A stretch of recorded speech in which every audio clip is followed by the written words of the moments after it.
माणसं घरातनं बाहेर पडल्यानंतर तिला काय काम असतं घरामध्ये? ती फक्त एक हाऊसवाईफच आहे. तिला काही जास्त काम नसतं. असे म्हणणारे लोकं बघा.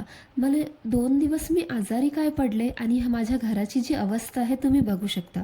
सगळीकडे जी सामान आहे अशी विस्कटलेली, पसरलेली होती. सगळ्या वस्तू जी आहे जागच्या जागी अजिबात नव्हत्या.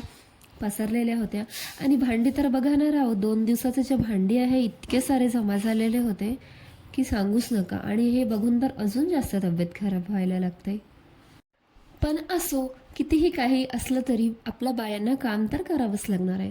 त्यासाठी मी पटपट जी सगळी कामे होती, उर्वरित सगळी कामे जी आहे छान नीटपणे आटपवून घेतलेली होती. हॉलमधला सगळा पसारा आवरला होता. त्यामध्ये बेडशीट वगैरे सगळं काढून झटकून सगळं व्यवस्थित लावलं आणि जेही सामान आहे इकडे तिकडे ठेवलेलं होतं ते सगळे जागच्या जागी नीट व्यवस्थितपणे ठेवल्या होत्या मी. असा होता हा माझा आजचा दिवस. भेटूया आपण पुढच्या ब्लॉगमध्ये. तोपर्यंत बाय बाय.